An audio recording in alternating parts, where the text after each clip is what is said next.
The air in chamber 734 was a manufactured null.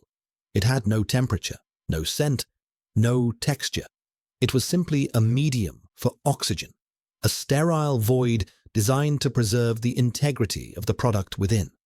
Elian, who was Unit 734, stood in the center of the white room, his bare feet perfectly aligned on the glowing demarcation circle etched into the polished floor. He breathed in the nothingness and felt the familiar, reassuring calm of a system in perfect equilibrium. His system. The inhibitors coursing through his veins were a triumph of biochemical engineering, a silent symphony of suppression that kept his biology inert, his mind placid. He was a canvas, scrubbed clean, waiting for the first and final brushstroke. A medic drone, a gleaming chrome orb suspended by silent magnetic repulsors, hummed at the periphery of his vision. Its articulated arm, a delicate construct of wires and micro-servos, extended a small translucent patch. Present, the drone's synthesized voice instructed, a monotone that had been the primary source of vocal interaction for all of his 20 years. Elian lifted his chin, exposing the pale, smooth skin of his neck just below the jawline. The drone applied the patch.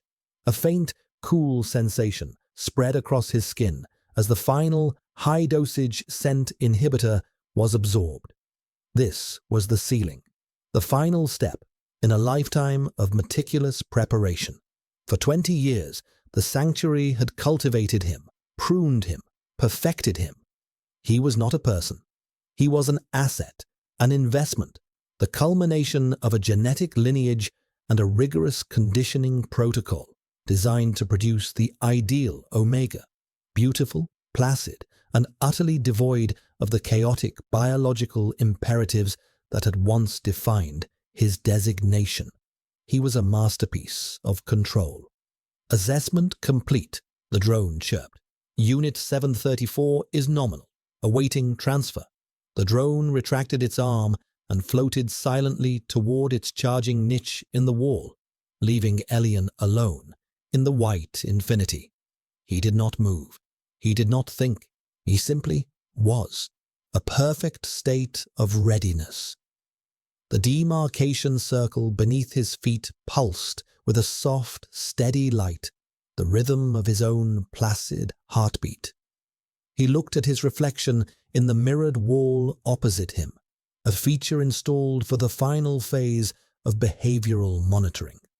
The figure that stared back was a stranger composed of familiar parts, wide grey eyes that held no light of their own, only a reflection of the room's luminescence, pale blonde hair, almost white, cut with severe precision, a slender frame held in a posture of serene stillness.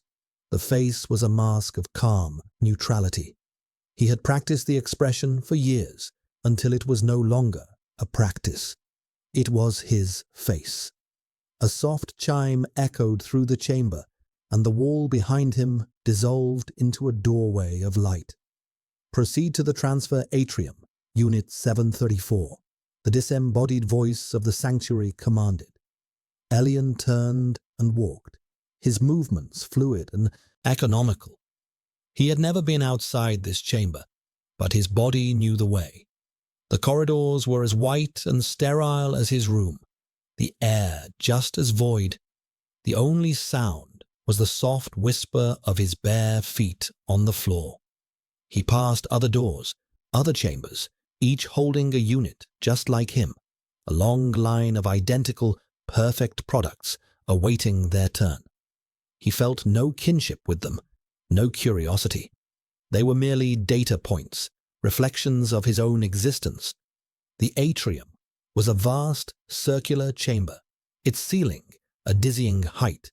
The outer wall was a single curved pane of one-way obsidian glass, allowing the occupants to be observed without the distraction of being seen. In the center of the room stood the director, a tall, severe woman whose white uniform seemed to radiate a cold of its own. Her face was a sharp collection of angles, her lips a thin, bloodless line. "Unit 734, she said, her voice crisp and final.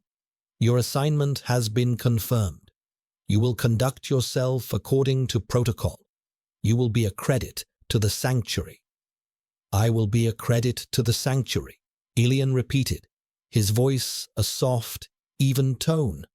It was a response he had rehearsed 1,000 times. The director gave a sharp, clinical nod. "Your patron is arriving." As if summoned by her words, the great doors on the far side of the atrium hissed open. It was not the sound that registered first, but the change in the air.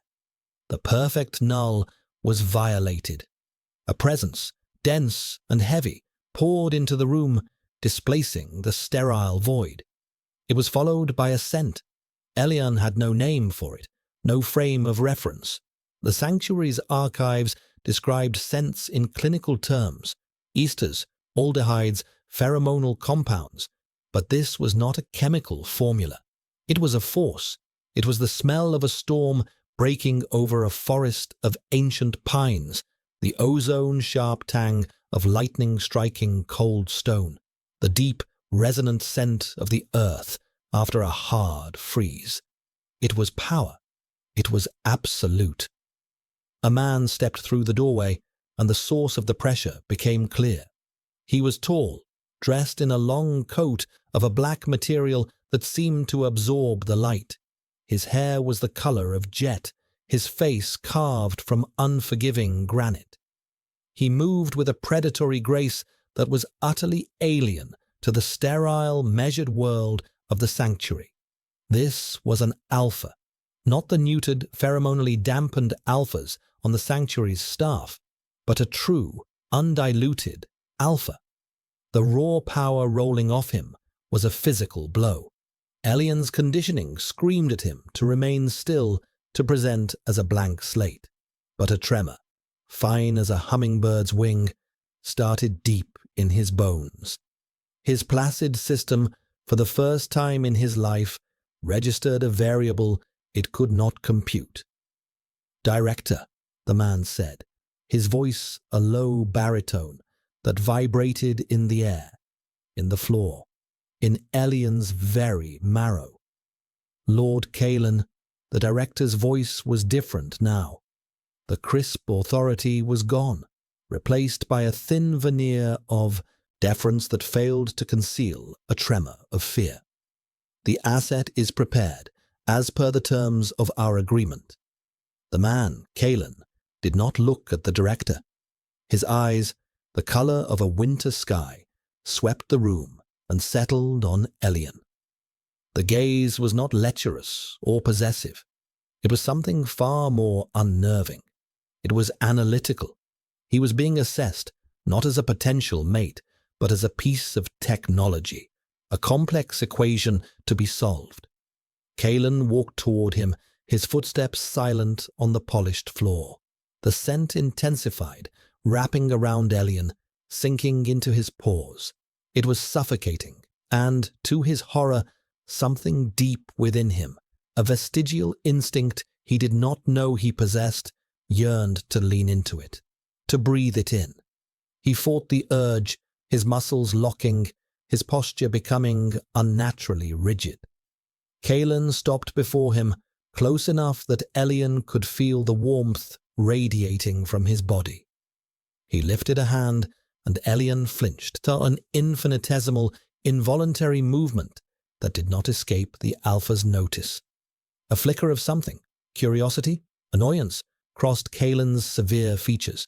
His fingers, long and cool, gently tilted Elian's chin up. The touch was brief, clinical, yet it sent a jolt through Elian's system, a cascade of error messages his programming could not pass. "Condition is excellent," Kalen observed, his voice still low, but now directed at him. His eyes scanned Elian's face, his neck, lingering for a moment on the translucent patch. "Inhibitor protocols are fully engaged." He was not asking. It was a statement of fact. He released Elian's chin, and the absence of his touch was as shocking as its presence. Kalen turned back to the director. "The transaction is complete. Transfer the funds." "Of course, my lord," the director stammered, tapping at a datapad concealed in her sleeve. A soft chime confirmed the transfer of an astronomical sum. The price of a perfect Omega. The price of Elian. "He is yours," the director said, a faint note of relief in her voice. Kalen gave a curt nod and then looked back at Elian. The full weight of that winter sky gaze fell upon him once more. For the first time, the man spoke to him directly, not as an asset to be evaluated, but as a party to an agreement, however unequal. "You are coming with me," he said. The words were not a request. They were a statement of a new reality. "It is just a deal, a transaction, nothing more. Do you understand?" Elian looked into the cold, unreadable depths of the Alpha's eyes. His throat was dry. His programming supplied the correct response, the only response. He gave a single, precise nod. But as he did, his body offered a different, traitorous answer. A single, hot tear, emerging from a place of emotion he was not supposed to have, escaped his eye and traced a silent path down his cheek. It was a flaw, a malfunction, the first of many. The journey from the sanctuary was a disorienting blur of sensation. This vehicle, a ground car he recalled from his learning modules, was a dark, silent cocoon. It moved with a smooth, soundless velocity that was deeply unsettling to a body accustomed to absolute stillness. Kalen sat opposite him, a formidable silhouette against the streaking city lights that bled through the tinted windows. Elian had never seen the outside world. He had seen simulations, of course, but the reality was a chaotic, overwhelming assault on his senses. Towers of glass and steel clawed at a sky bruised with the artificial twilight of a metropolis that never slept. Rivers of light, red and white, flowed in mesmerizing patterns along unseen pathways. It was terrifyingly vast, crushingly alive. He pressed himself into the corner of the plush seating, trying to make himself smaller, to retreat back into the null state he knew. But there was no retreat. Kalen's presence filled the enclosed space, his scent a constant, low-frequency hum beneath the filtered air. It was less aggressive now, more controlled, but it was still there, an undeniable declaration of power that kept Elian's nerves stretched taut.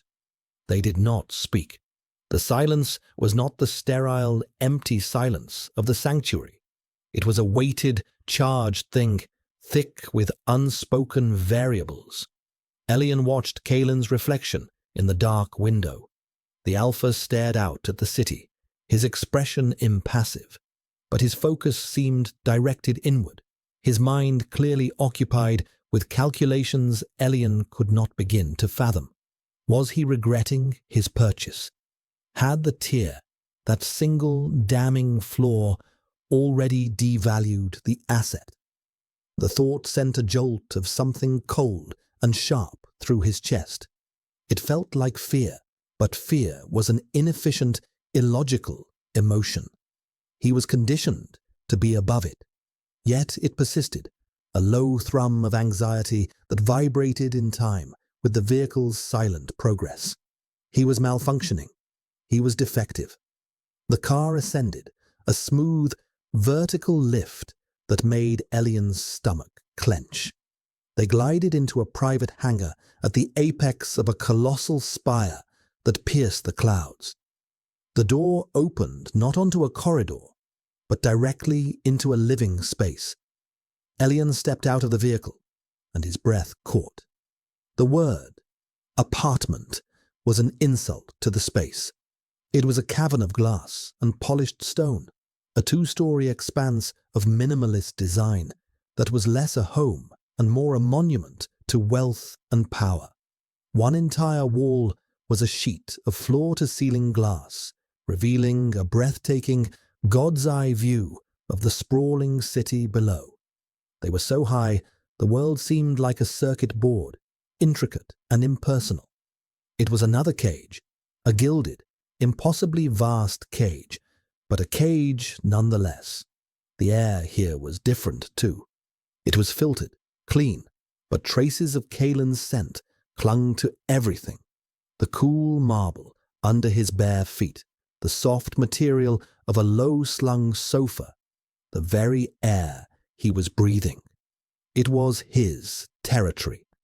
Elian felt like an intruder, an alien, organism introduced into a sealed ecosystem. "This is the main living area," Kalen stated, his voice echoing slightly in the immense space. He began to walk, and Elian, after a moment's hesitation, followed like a well-trained shadow. "The nutritional dispenser is here."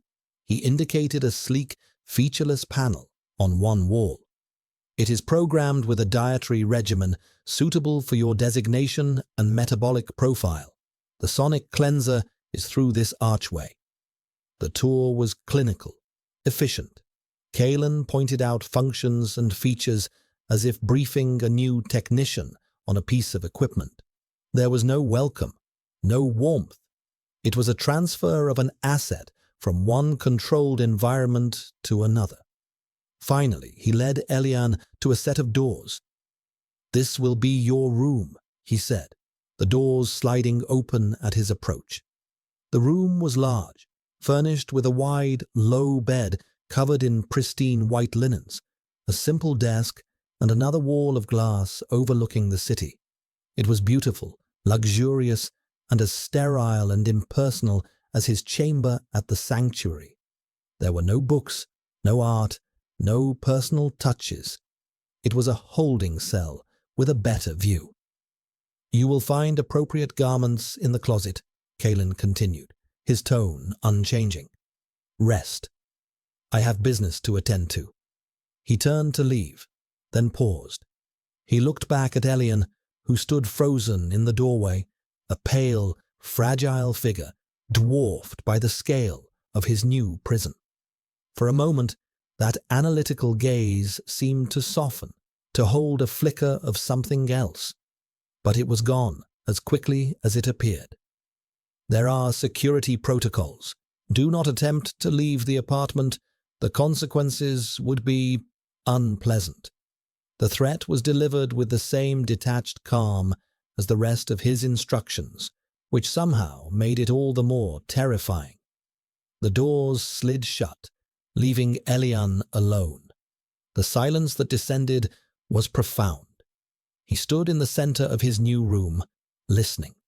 He could hear the faint hum of the building's life support, the whisper of the air circulation, the distant, muted roar of the city far below. And beneath it all, he could feel the presence of the Alpha, somewhere else in the vast apartment. A silent, potent weight. He walked to the window and pressed his hands against the cool glass. The city was a dazzling, horrifying spectacle of infinite possibility and absolute anonymity. He was a ghost here, a secret held in a tower in the sky. Later, when the artificial sky of the city began to dim, Elian found he could not rest. Sleep had always been a scheduled, chemically assisted process. Here, left to his own devices, his mind refused to shut down. The day's events played on a loop, a stream of new, frightening data, the scent, the touch, the voice, the deal. He felt a strange, unfamiliar ache in his chest, a tightness around his scent glands at the base of his neck. He pressed a hand there, feeling the smooth surface of the inhibitor patch.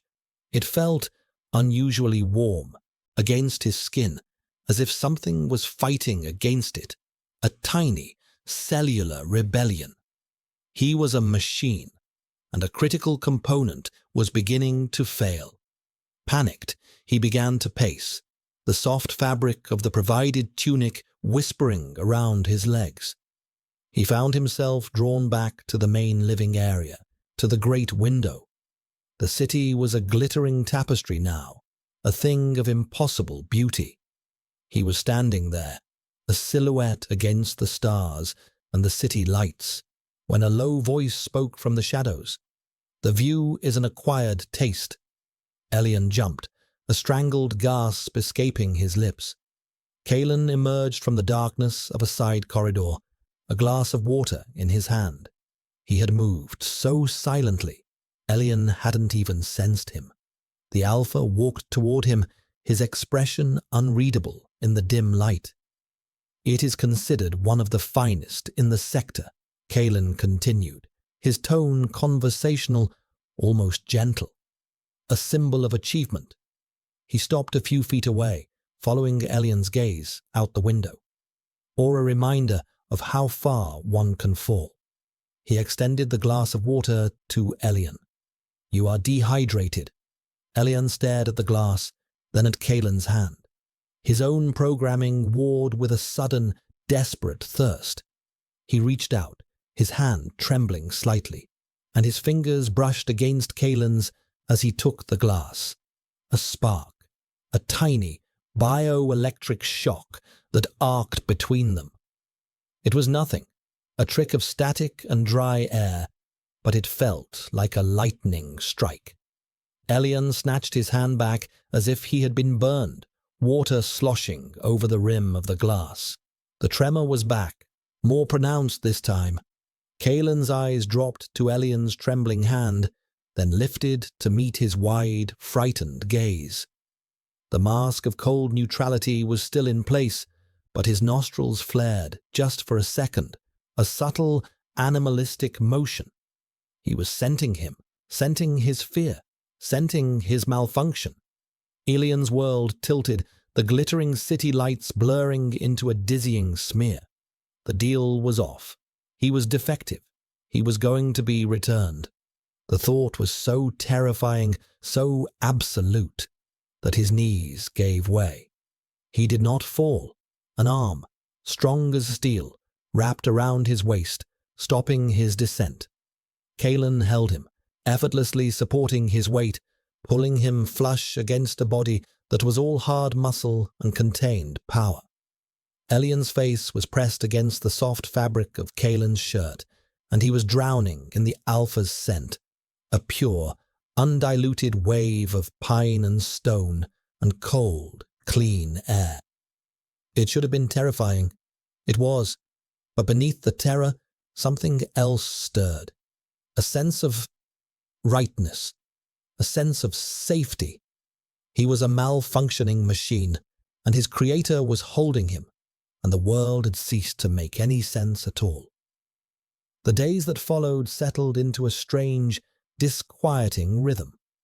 Kalen was often absent, leaving for long stretches without explanation and returning at unpredictable hours. During these times, Elian was left to the silent, watchful company of the apartment. He was a prisoner in a palace, with every material need met by invisible systems. But his world was circumscribed by the 4 glass walls of the penthouse. He began to explore, driven by a nascent curiosity that his conditioning had failed to completely extinguish. He moved through the vast, empty rooms like a ghost, his bare feet making no sound on the stone floors.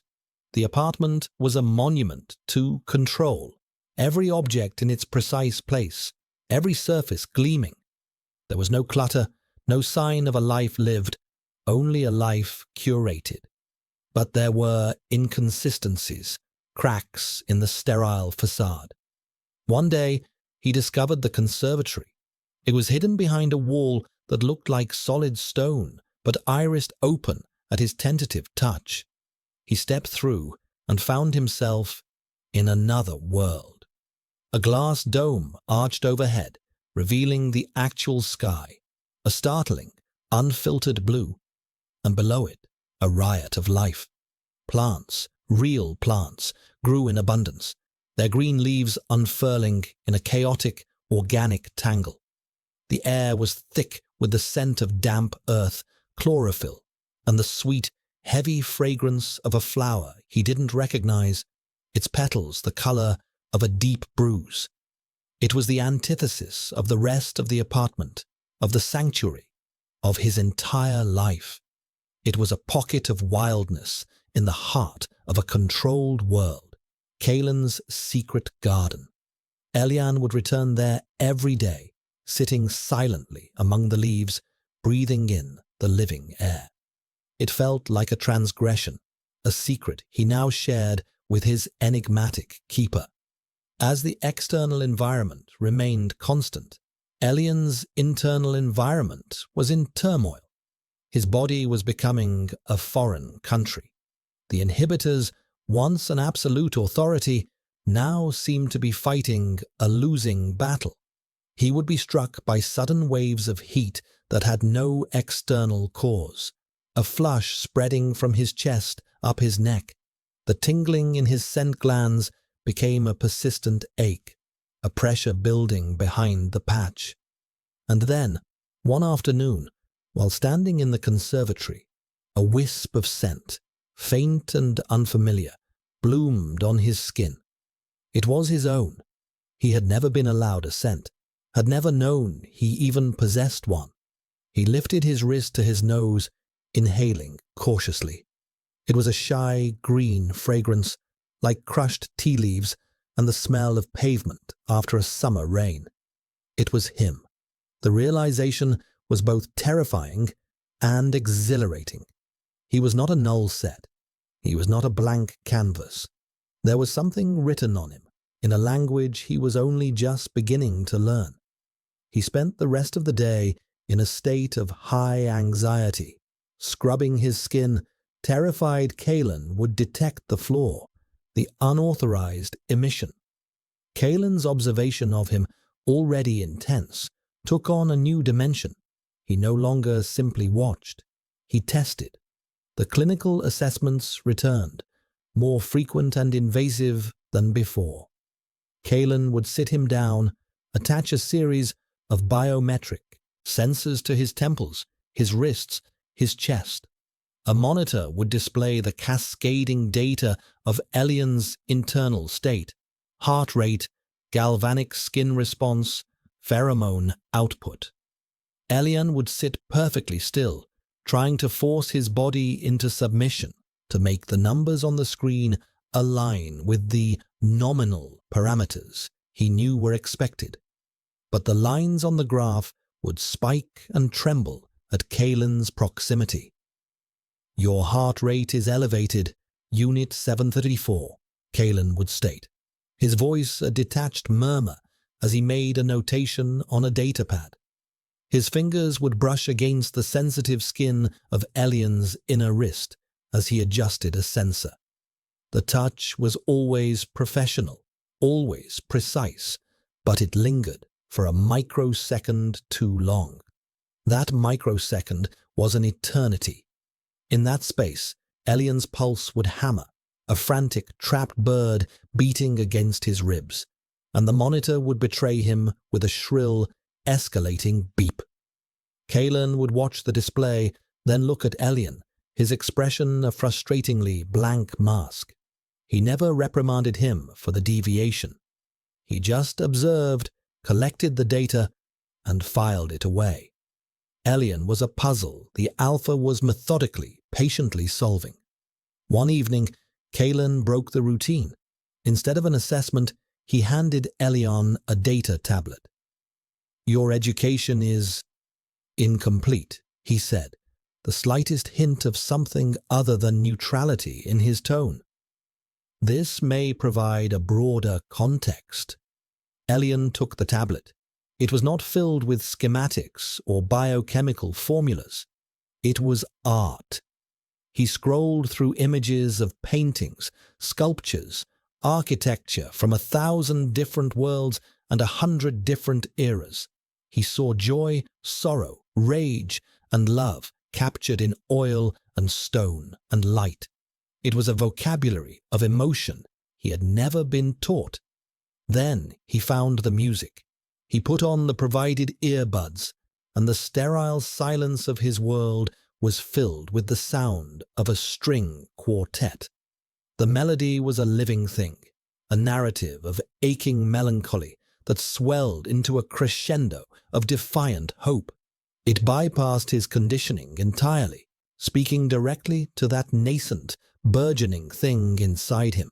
He didn't understand the feelings, but he felt them. He felt the sorrow of the cello, the yearning of the violin. He didn't realize he was crying until a tear splashed onto the screen of the tablet. He was sitting on the floor, curled up by the great window, the city a backdrop of indifferent lights, and he was weeping. Not the single shocking tear of his departure, but a flood of quiet, racking sobs for a loss he couldn't name. He didn't know how long he sat there, lost in the music and the strange, painful beauty of his own tears. He only became aware of another presence when a shadow fell over him. Kalen stood there, looking down at him. Elian froze, his breath catching in his throat, his hand flying up to wipe at his wet cheeks. This was it, the ultimate malfunction, emotional incontinence. He braced for the cold voice, the reprimand, the recalibration. He would be sent back. He was broken. But Kalen said nothing. He simply stood there, a silent, imposing figure, and watched. His face was a mask of shadows and dim light, his expression impossible to decipher. But his gaze was fixed on Elian's tear-streaked face, and in the depths of his winter sky eyes, Elian saw not anger, not disappointment, but a flicker of something that looked devastatingly like recognition. It was as if he was looking at not a broken machine, but a reflection. Without a word, Kalen bent down, his movements fluid and silent.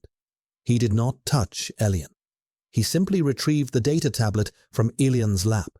He straightened up, his gaze lingering on Elian for one last, long moment. And then he turned and walked away, leaving Elian alone on the floor with the ghost of the music in his head and the taste of his own salt on his lips. The silence that returned was different. It was no longer empty. It was full of questions. "We are attending a function," Kalen announced one evening, his tone leaving no room for discussion.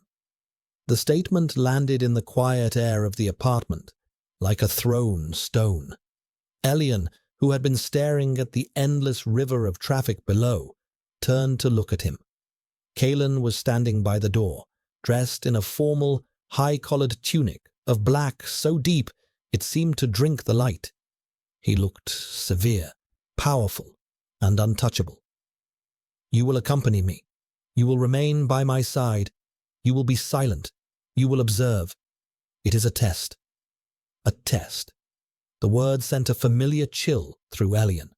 His life had been a series of tests, of assessments and evaluations. He had always been graded on his ability to be nothing, to be a perfect void. But this felt different. This was not a controlled lab environment. This was the world. An auto valet arrived with a box. Inside was a suit for Elian. The fabric was a soft, shimmering silver that felt like liquid coolness against his skin. It was simple, elegant, and designed to be noticed. When he was dressed, he looked in the full-length mirror and saw a stranger.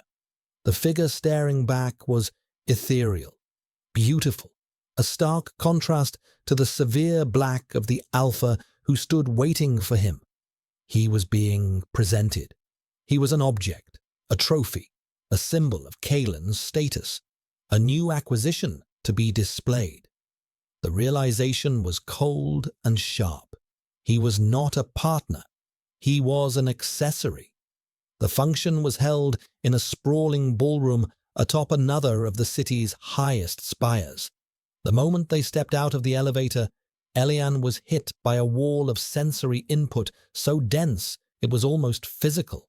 The air, thick with the cloying sweetness of expensive perfumes, was a battleground of pheromones. Dozens of alphas, all powerful, all projecting, filled the space with their invisible territories of aggression, ambition, and desire. It was a cacophony of scent that made Elian's head spin and his stomach clench. The noise was a roar, music, laughter, the hum of hundreds of conversations. Lights glittered off crystal and jewels, creating a dazzling, disorienting display. It was too much. Everything was too much. His sanctuary conditioning, his only defense, took over. His posture shifted, his gaze dropped to the floor. He tucked himself into the space just behind Kaelin's right shoulder. He made himself small, minimized his presence, tried to become a ghost in a silver suit. He breathed shallowly, trying not to take in the overwhelming sense. But his body, that traitorous vessel, was already reacting. A fine tremor started in his hands, a vibration of pure, primal fear. The proximity of so many aggressive, unfamiliar alphas was triggering an instinct so deep he had never known it existed. The instinct of prey. He could feel his own scent, which he had been so careful to suppress, trying to leak past the inhibitor. A thin, terrified thread of green tea and rain, a scent that screamed vulnerable. He focused on Kaelin.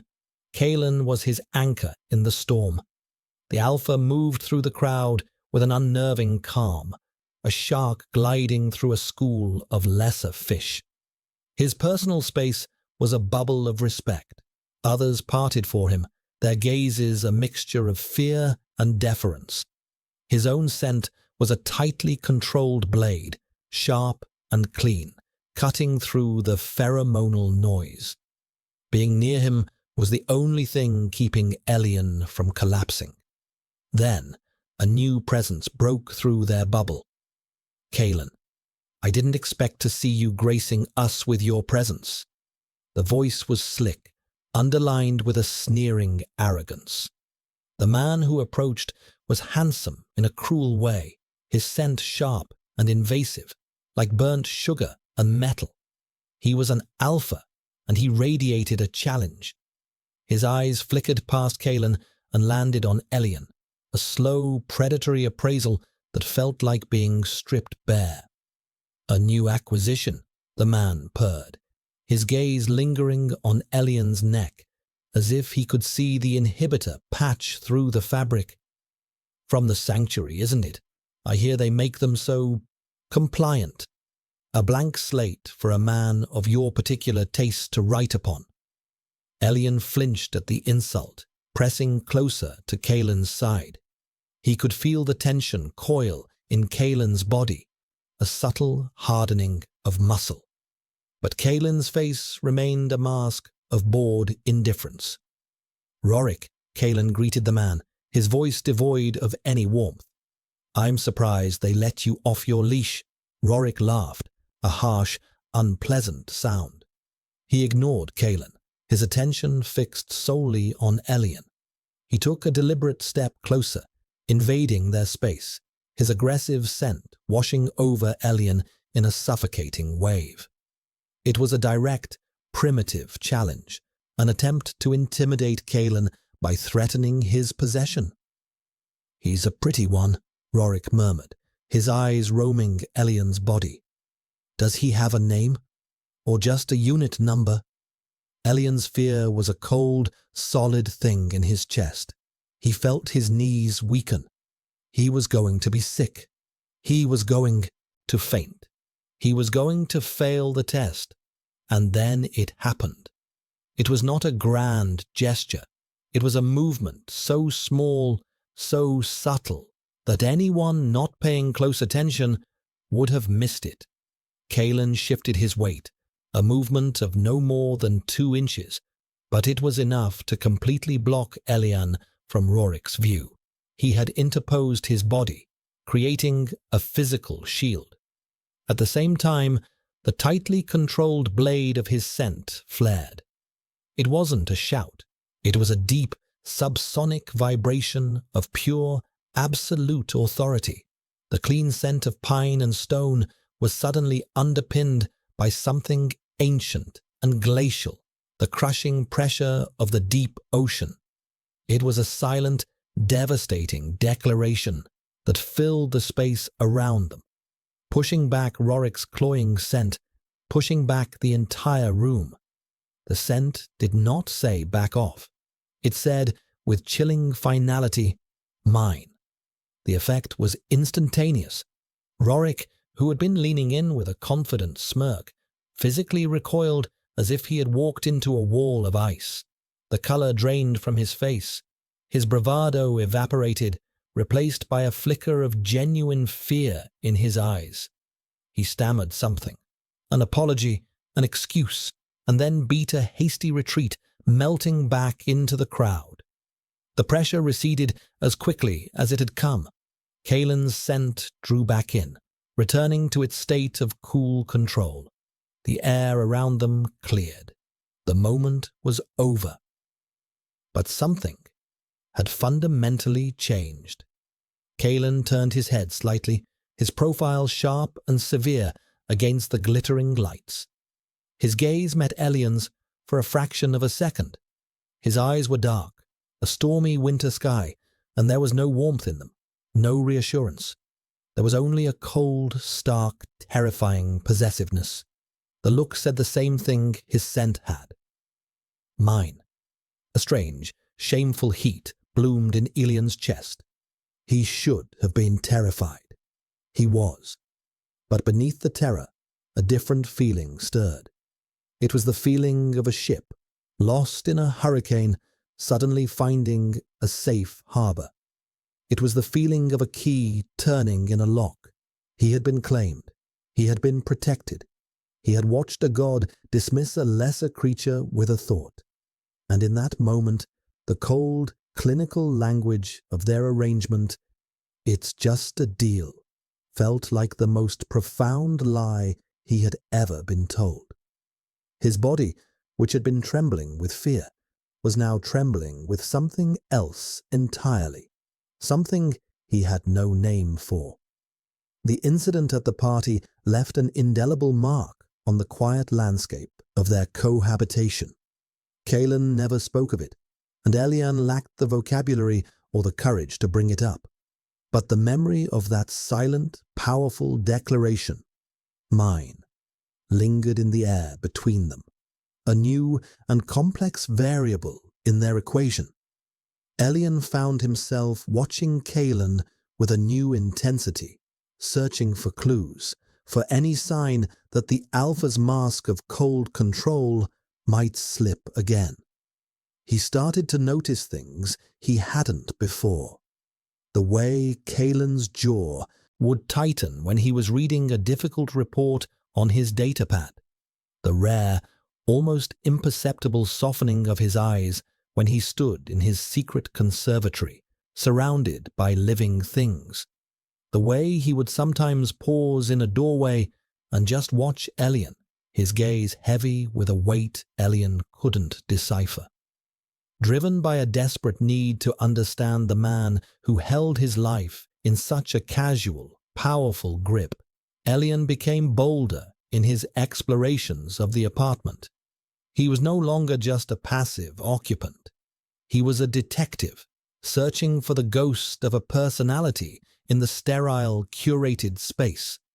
One day, during one of Kalen's long absences, he found himself standing before the Alpha's private office.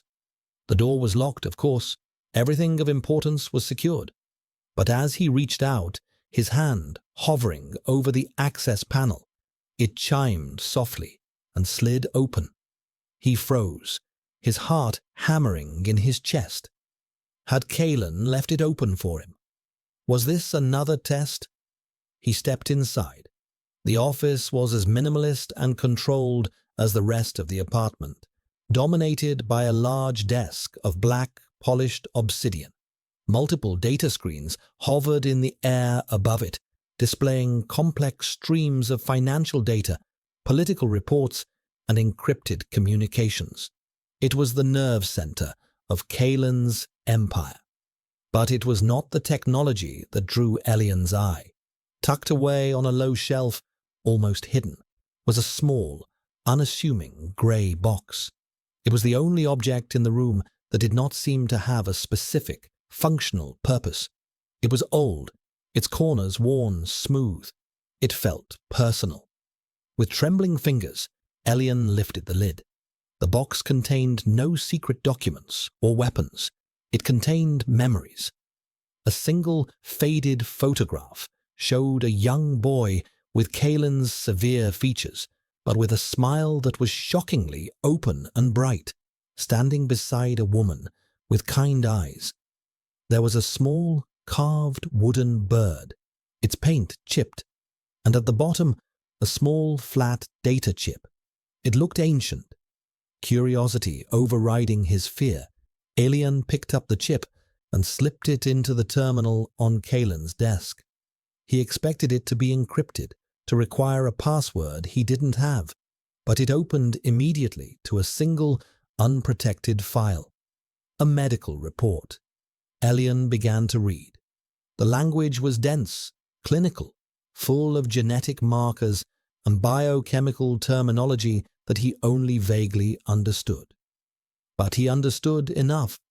The report was for a young Omega male, diagnosed with a rare and catastrophic genetic flaw, a flaw that caused a systemic breakdown of the Omega's biological systems, leading to scent gland failure, hormonal imbalance, and ultimately a painful and premature death. The patient's name was listed as Reese, the name of the primary caregiver, the one who had signed all the consent forms for the failed experimental treatments, was Kalen, and the date of death was 10 years ago. The air left Elian's lungs. The room seemed to tilt. This was Kalen's secret. Not the garden, but this raw, unhealable wound. The cold, calculating alpha who bought and sold companies, who moved through the world like a force of nature, had once watched someone he loved, a younger brother, or cousin perhaps, wither and die because their own biology had betrayed them. The system that produced perfect Omegas like Elian had failed Reese utterly. Kalen wasn't a monster who collected Omegas like trophies. He was a man haunted by a ghost. Suddenly, so many things clicked into place. The obsessive assessments, the constant monitoring of Elian's vitals, the introduction of art and music. It wasn't about testing a new product. It was research. Kalen wasn't trying to own Elian. He was trying to understand him. He was studying the perfect Omega, the product of the flawless sanctuary system, perhaps to find out where it had all gone so wrong for Reese. Or perhaps he was looking for a way to break it. Elian felt a wave of dizziness. He backed out of the office, his mind reeling. He had seen behind the curtain, had glimpsed the man behind the mask of the Alpha. The new knowledge was a heavy weight. Kalen was not just his keeper. He was a man in immense pain, a pain he kept locked away as tightly as he controlled his scent. And Elian, the perfect, emotionless product, felt a surge of something so powerful it almost brought him to his knees. It was empathy. It was a desperate, aching need to reach out, to soothe the wound he had just discovered. He was standing in the middle of the living room, the grey box still clutched in his hands, when he heard the hiss of the private elevator. Kalen was back, early. There was no time to hide, no time to pretend. Elian stood frozen, caught in his transgression, the evidence of his snooping held in his hands. Kalen stepped into the room, and his eyes immediately fell on the box in Elian's hands. His body went preternaturally still. The mask of indifference did not just crack, it shattered. For a single, terrifying moment, Alien saw something raw and unguarded in the Alpha's eyes, a flash of pure, agonizing grief. It was there, and then it was gone, replaced by a wall of glacial fury. "What have you done?" Kalen's voice was a low, dangerous growl, the likes of which Elian had never heard. The temperature in the room seemed to drop by 10 degrees. His scent, which was usually so controlled, bled into the air, sharp and bitter with rage and pain. It smelled like broken stone and winter frost. Elian couldn't speak. He could only stand there, holding the box, his heart pounding a frantic rhythm against his ribs. He had not just broken a rule. He had desecrated a tomb. He had trespassed on holy ground.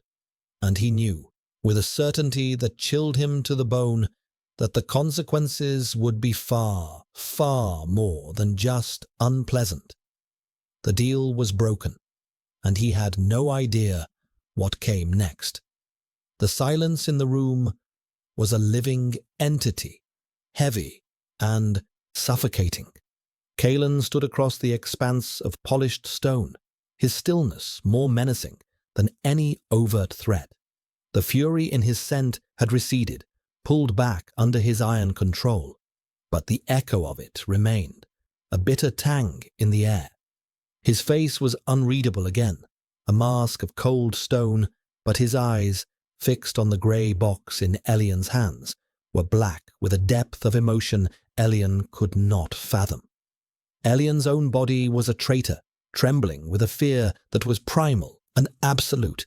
He had seen the Alpha's soul, and the Alpha had seen him looking. "Put it back," Kalen said finally, his voice flat, devoid of the earlier rage, which was somehow more terrifying. Slowly, his movements stiff and robotic, Elian walked back to the office. He felt Kalen's gaze on him with every step, a physical weight on his back. He placed the box back on the shelf, his fingers fumbling. He closed the lid, shutting the ghost of the smiling boy and the kind-eyed woman back in the dark. He backed out of the office, and the door slid shut behind him with a soft, final hiss.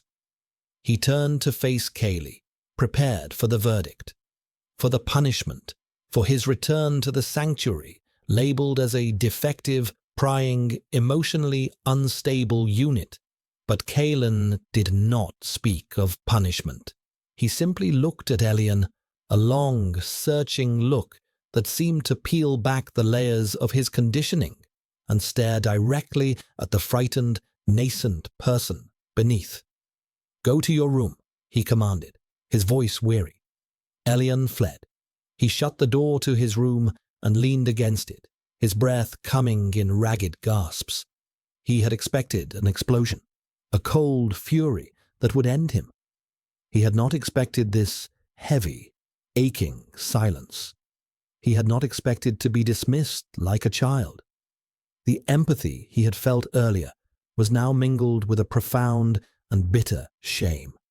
He had taken Kalen's most private pain and turned it into a spectacle. That night, something shifted within him. The delicate balance his body had been maintaining for weeks finally broke. It started as a low, persistent ache in his bones, a strange, feverish heat that bloomed deep in his core and spread outward. The inhibitor patch on his neck began to burn, an agonizing, itching fire.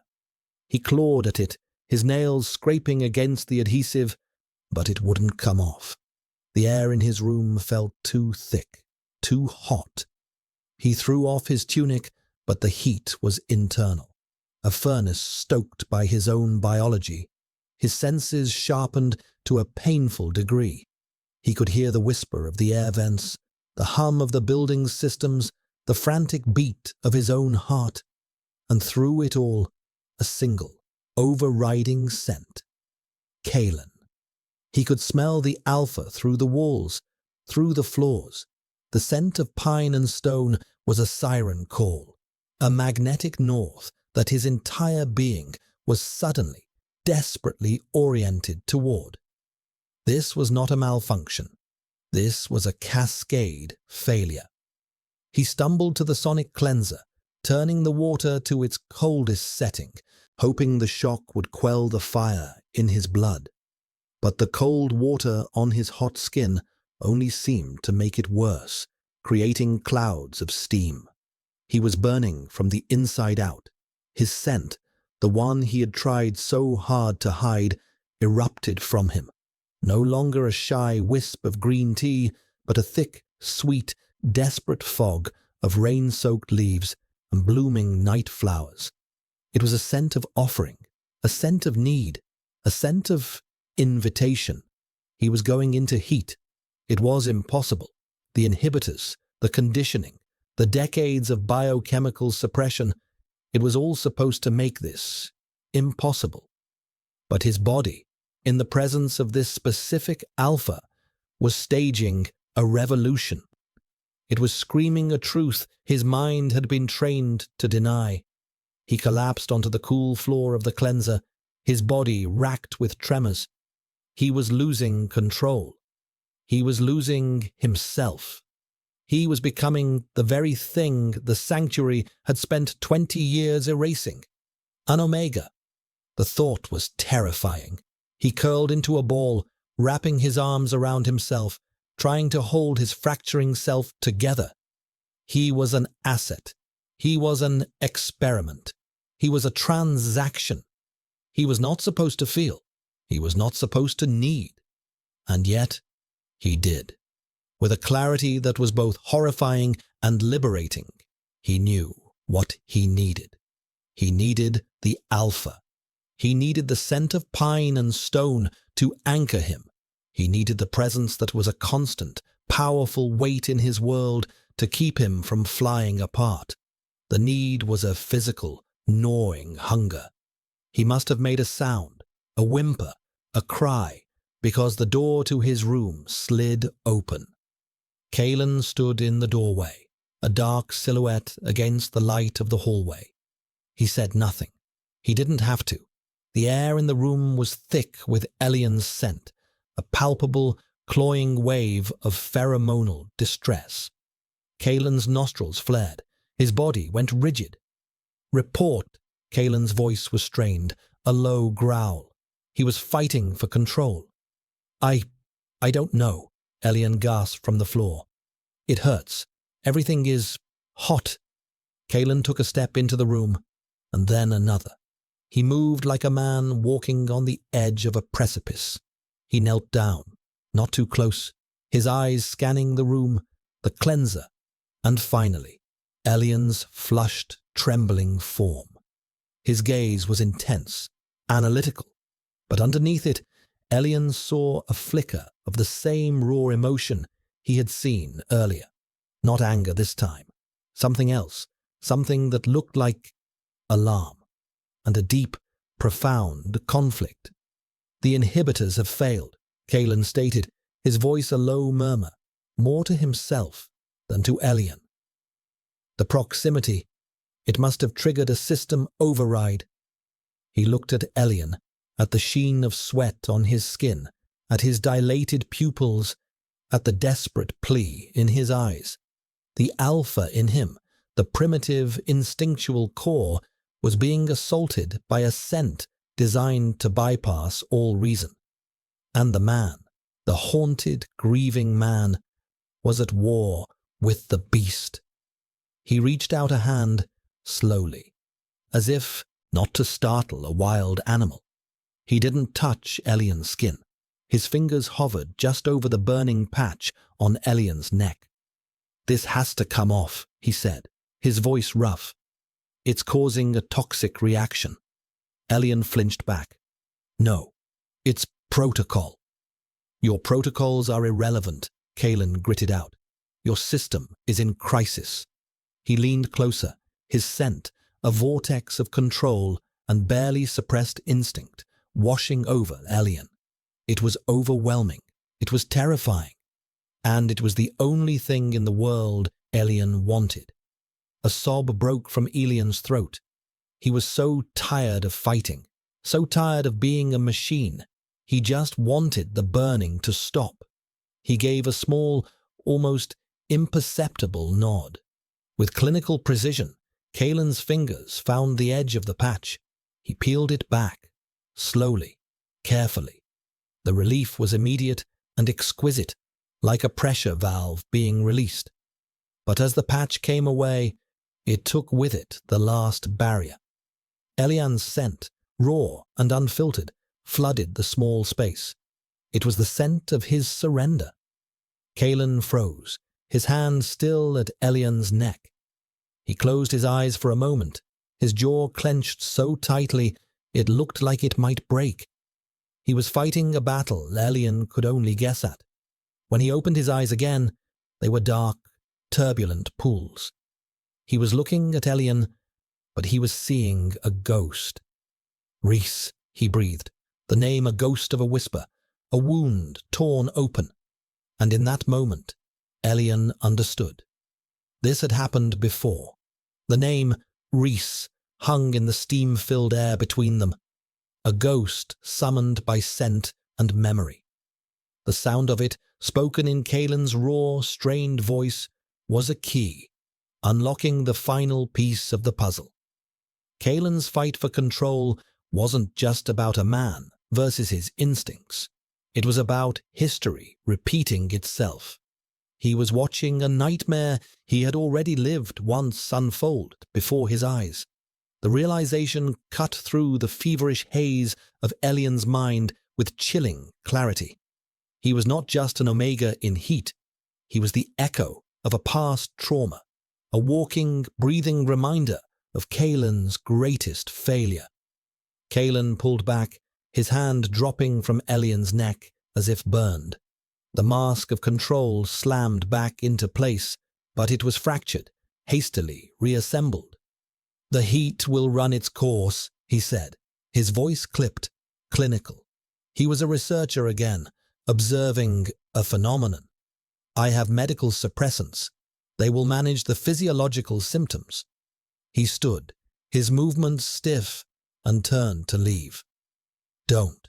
The word escaped Elian's lips before he could stop it.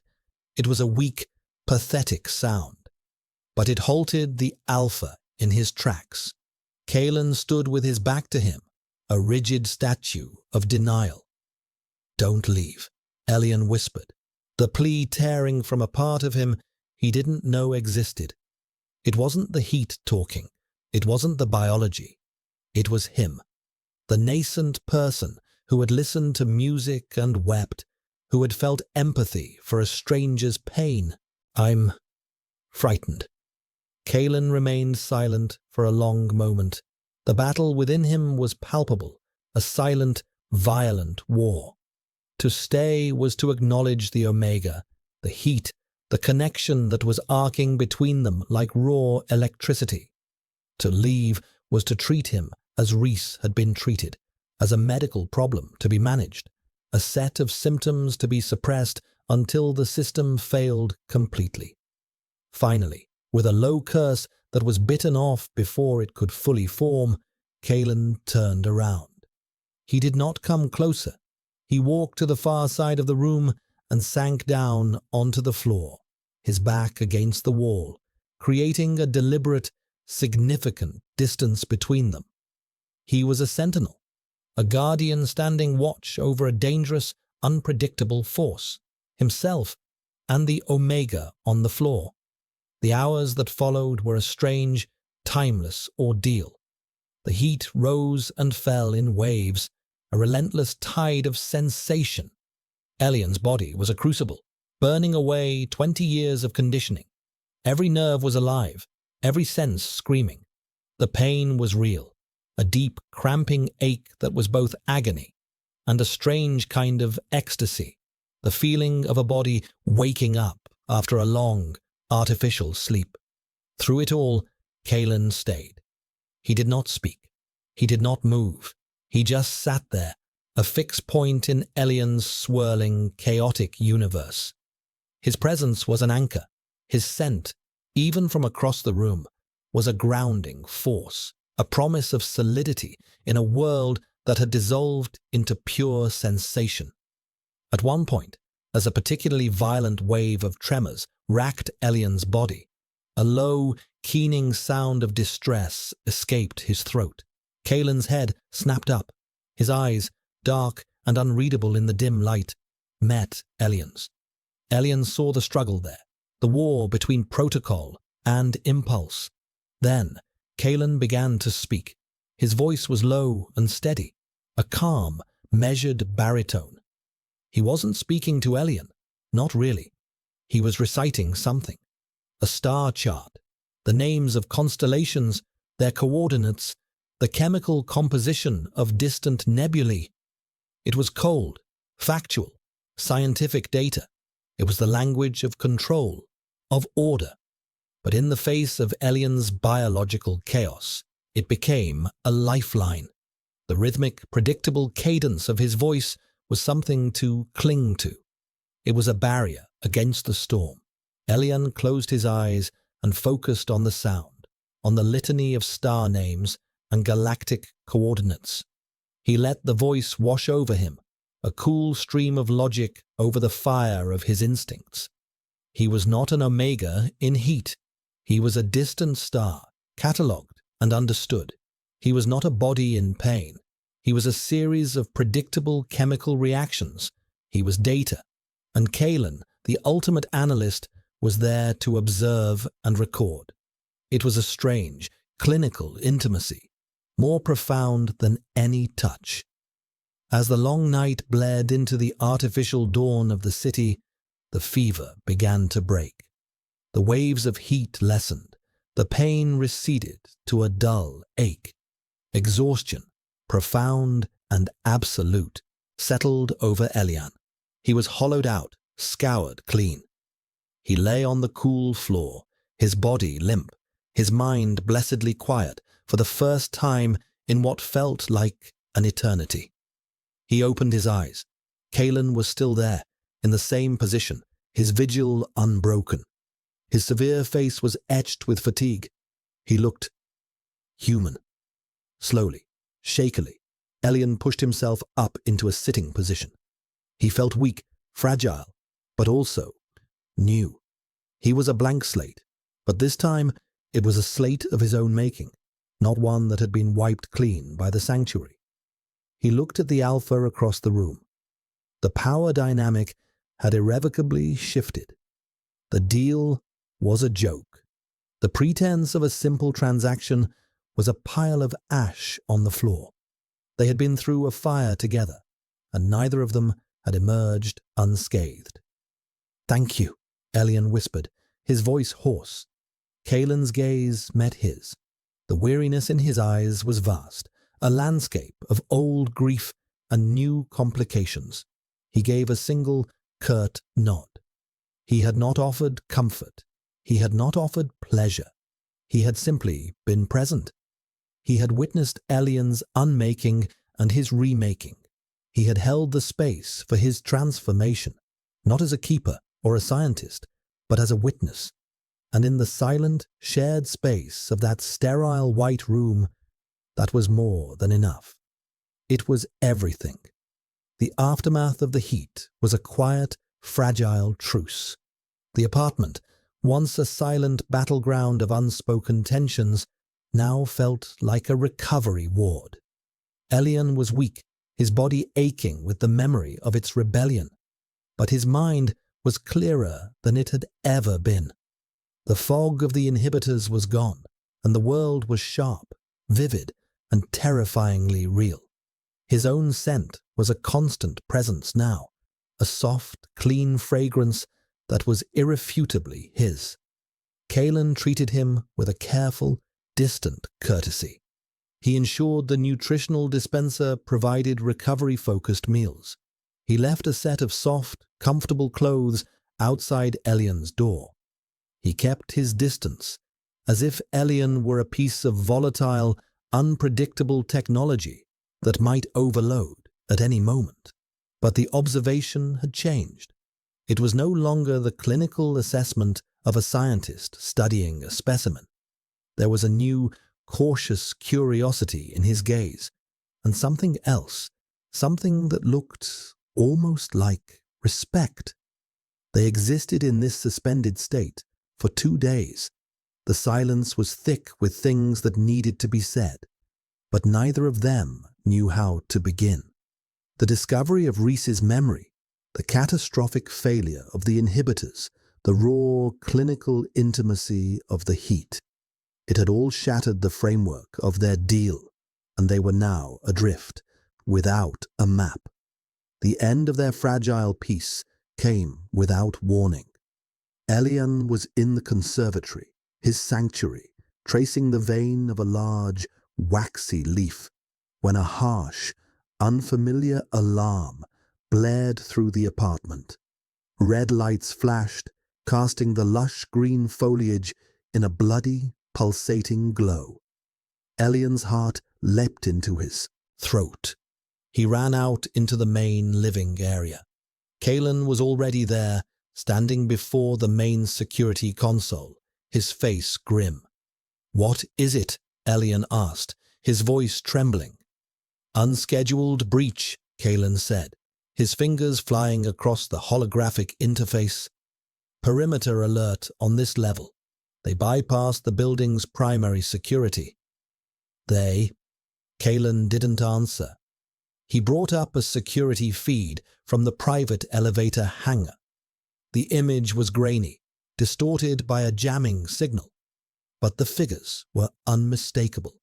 3 of them, dressed in the stark white uniforms of the Sanctuary's Reclamation Division. They were armed with neuro-stunners and biometric scanners.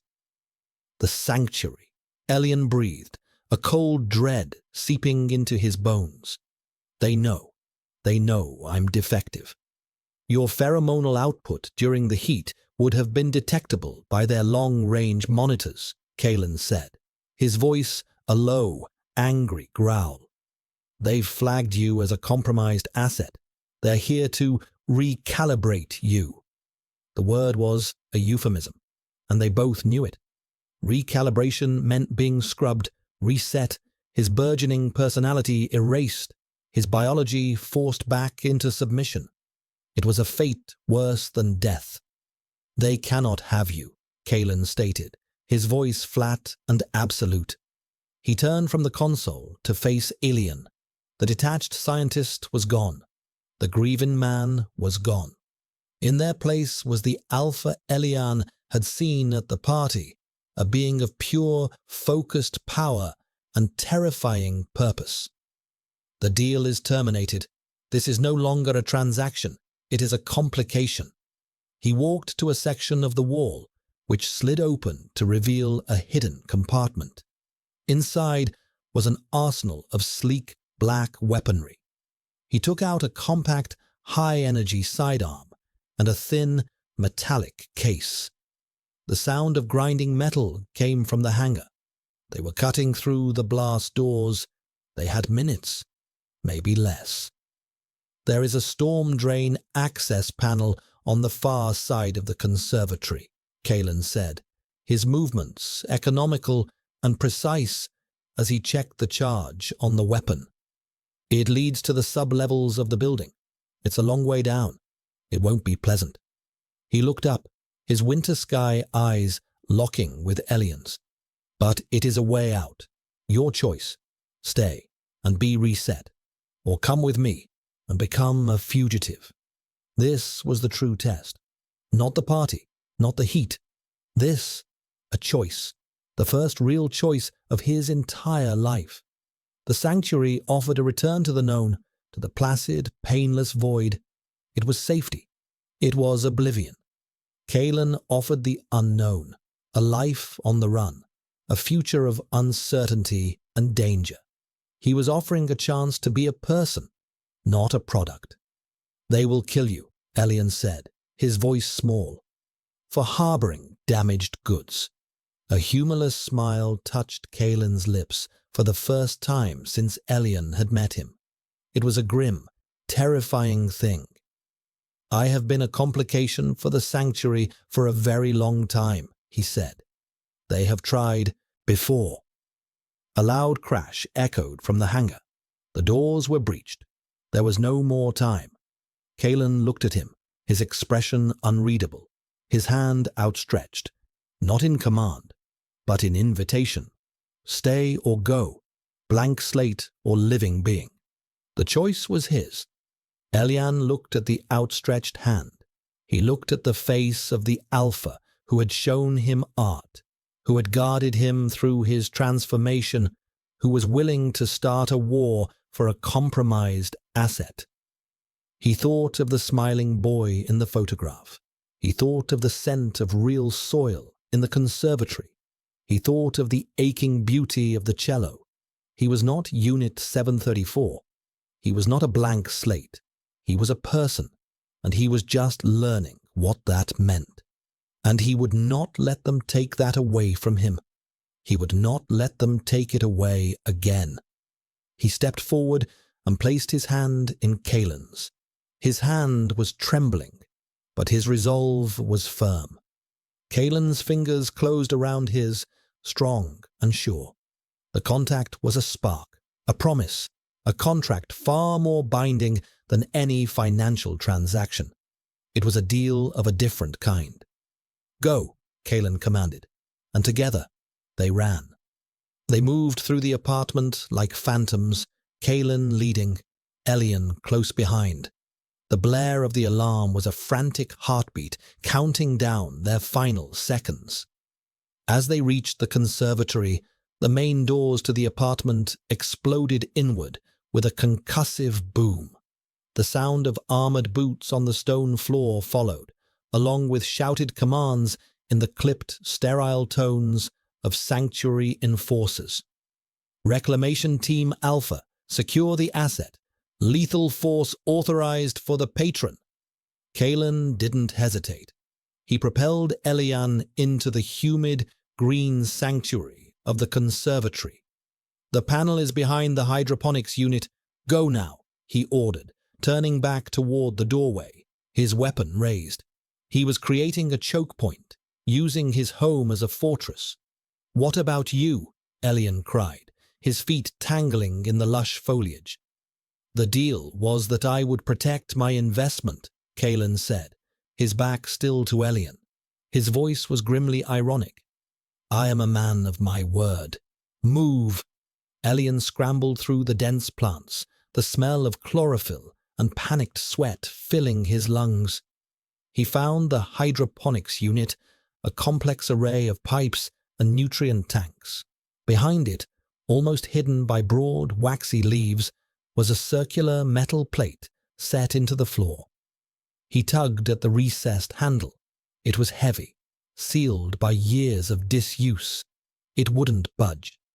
The sound of weapon fire erupted from the living area, the sharp, energetic crackle of Kalen's sidearm, answered by the dull thud of the sanctuary's neuro-stunners. A stray bolt hit the glass wall of the conservatory, starring the pane with a spiderweb of cracks, but not breaking through. The city lights beyond flickered, distorted. Elian pulled again, his muscles straining, his breath coming in ragged sobs. He was not strong enough. He was a cultivated thing, designed for aesthetic appeal, not for strength. Panic, cold, and absolute seized him. They were going to die here. Kalen would die protecting a broken machine, and he would be dragged back to the white rooms, his brief, beautiful taste of life erased. No. The thought was a spark, a defiant flame in the cold sea of his fear. He was not a machine. He was not just an Omega. He was more. His body was more. He closed his eyes, shutting out the flashing red lights and the sounds of combat. He ignored the fear and focused inward, reaching for the new, wild thing that had woken inside him. His scent. He had been taught it was a weakness, a liability, a thing to be suppressed and ashamed of. But what if it wasn't? What if it was a tool, a weapon? He took a deep breath and pushed, not with his arms, but with his will.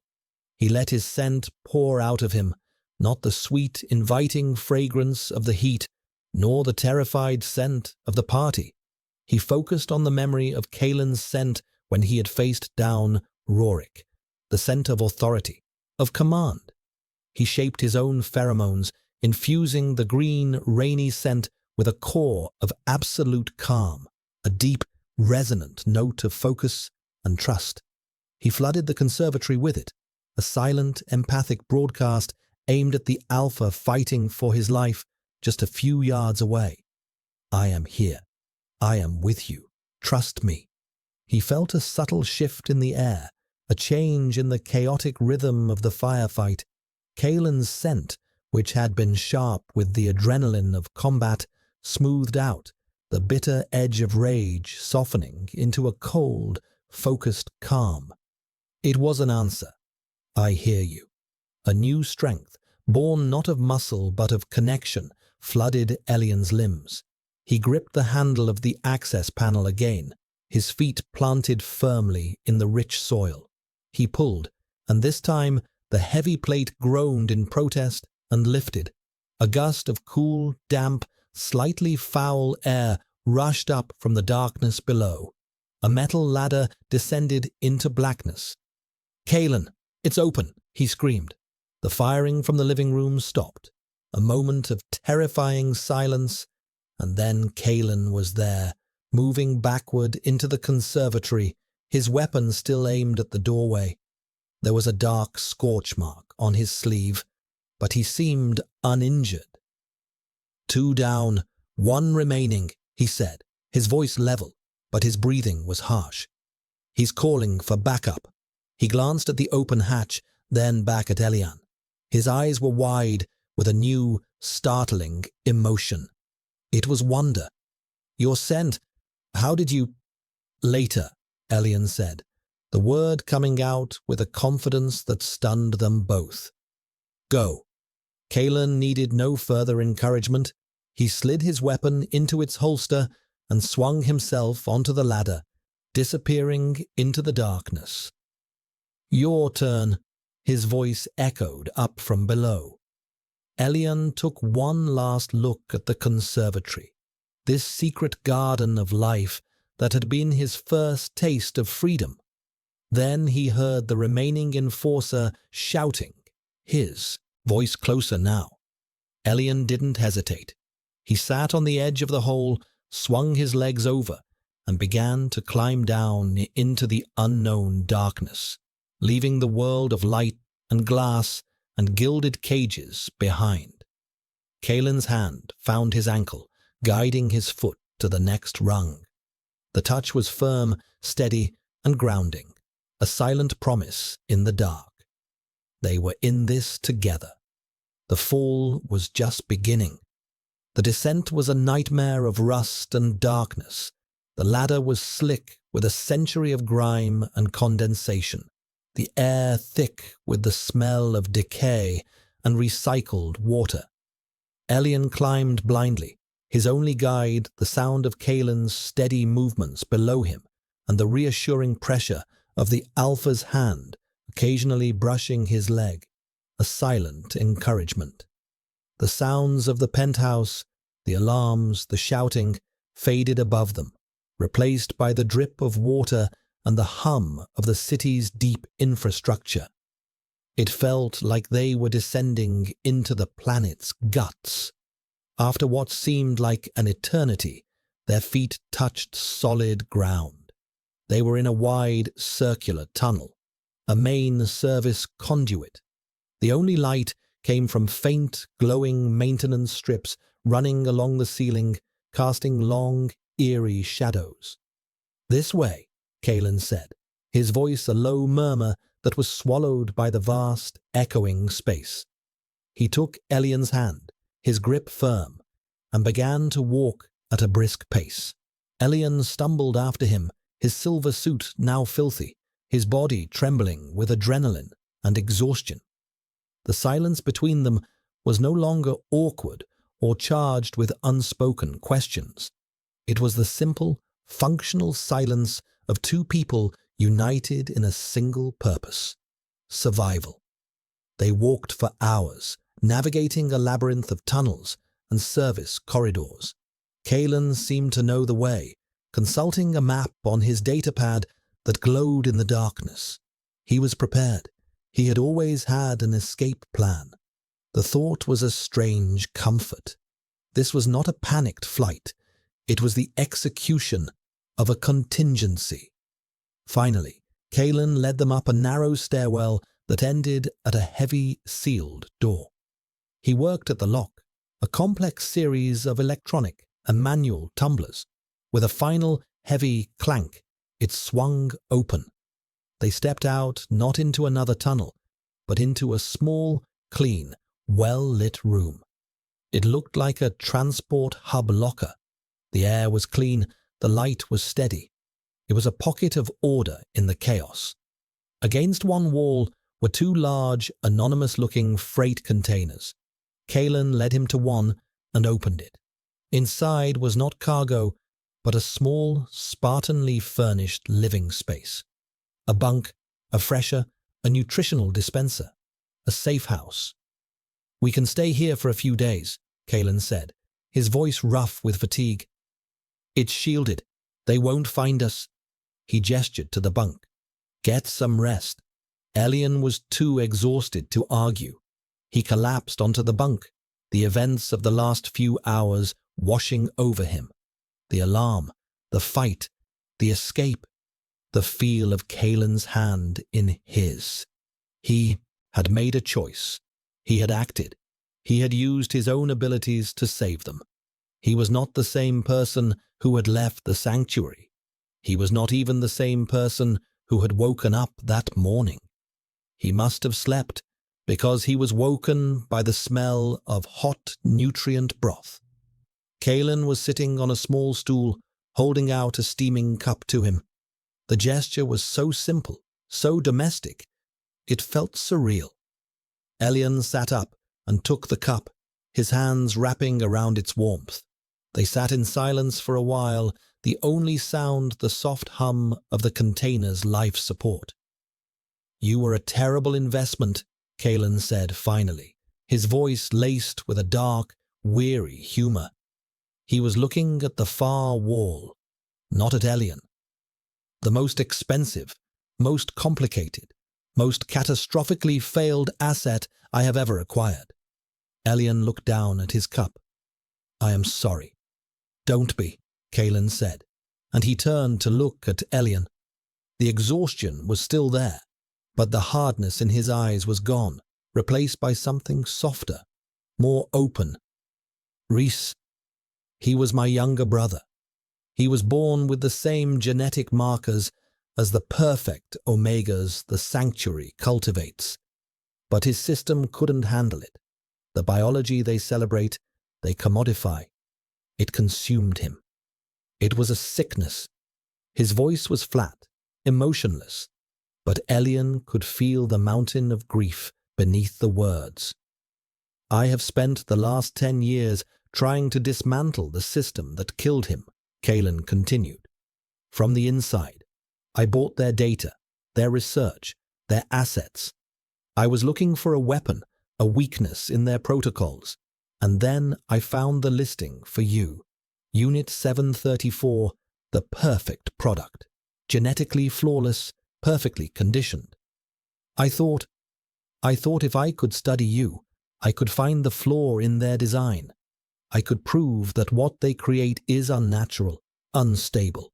He paused, a bitter smile twisting his lips. "It was supposed to be a simple deal, a clinical study, but I did not account for one variable. Me," Elian whispered. "You," Kalen confirmed, his gaze intense. "You were not a blank slate. You were just dormant. And my presence, it acted as a catalyst. It woke you up." He looked away, a flicker of something like shame in his eyes. "What happened to you, the heat? It was my fault. An unforeseen side effect of the experiment." "It was not an experiment," Elian said, his voice quiet but firm. He set the cup down and looked directly at the Alpha. It was my life, and you did not break me. You helped me break free. He thought of the music, the conservatory, the choice. You gave me the tools, even if you didn't mean to. He reached out, his hand hovering in the space between them. And in the conservatory, I heard you, and you heard me. That was not a side effect. Kalen looked at Elian's outstretched hand. He looked at the Omega, who was not a product, not a patient, not a ghost of his brother, but a person who had, against all odds, saved them both. Slowly, he reached out and took Elian's hand. His palm was warm, his grip sure. No, Kalen said, his voice low. It was not. They were fugitives. They had no home, no allies, and one of the most powerful corporations in the sector hunting them. Their future was a terrifying, unknown darkness. But as they sat there, hands clasped in the sterile light of their hiding place, Elian did not feel fear. He felt a quiet, steadying hope. The deal was over. The experiment was concluded. And what was left was something far more real and far more dangerous. It was a beginning.